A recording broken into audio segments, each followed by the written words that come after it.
So I want to play you a clip of Lindsey Graham absolutely shocked and baffled as the CEO of Costco, Craig Jelinek, comes out basically in support of the $15 minimum wage, and Lindsey isn't ready for it. Good.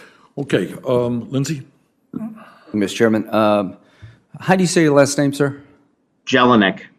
Mr. Jelinek, one, I want to congratulate you for your attitude that you have about your employees, and it's a great business you have. What was the gross revenues last year of Costco? Last year, 163 billion. Okay, what about the year before that?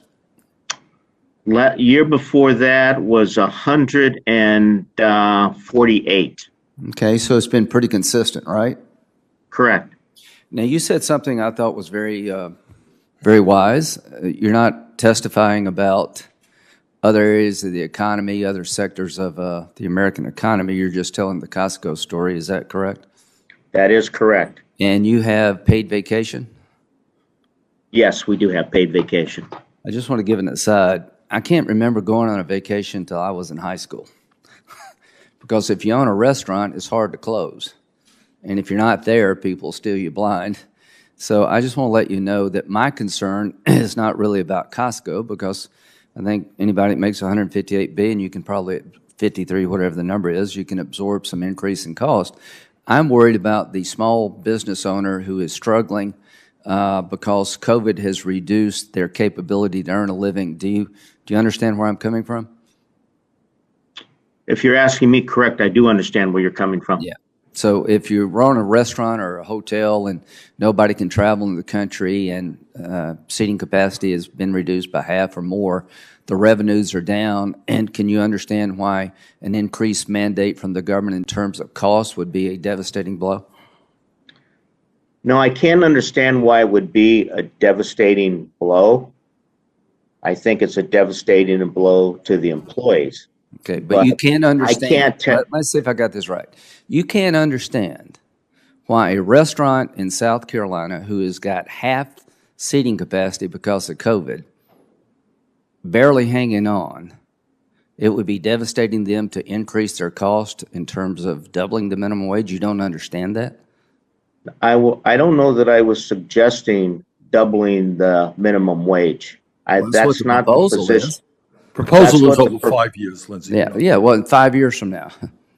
And my view is I'm not here to discuss a proposal. Okay. I'm here strictly to discuss Costco. No, that's fair enough.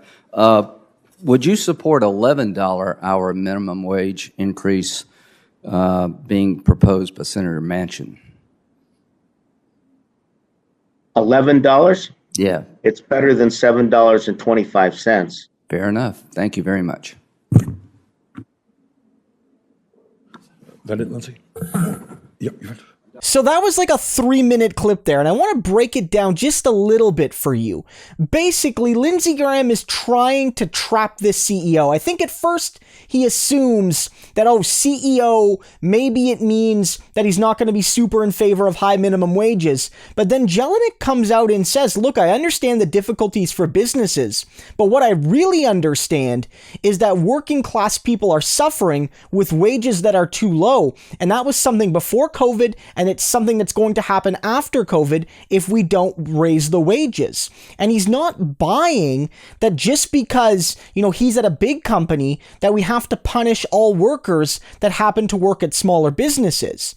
Again, it's made very clear there. Lindsey Graham tries to trap him. It's like, you just want to double the minimum wage because you're a big corporation. But he's very clear that the proposal on the table is to double the minimum wage over 5 years. And Bernie Sanders, chimes in to make that point reminded.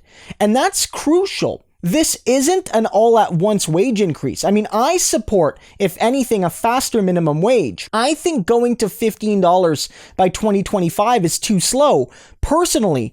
But certainly, the argument that you're doubling it isn't really the case when it's not going to go up till 15 until after the next presidential election. It's a long ways away now to get to $15. It's going to take many, many years, and businesses will be able to adapt to that. At least the vast majority of them will be able to.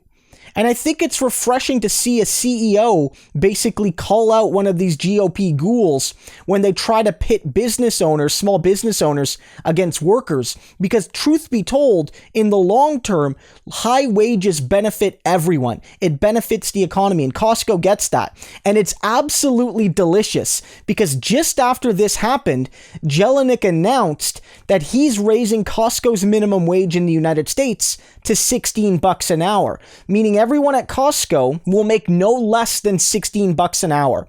It might not be $15 for everyone yet, but you know Republicans look bad when capitalist CEOs are more progressive on wages than they are.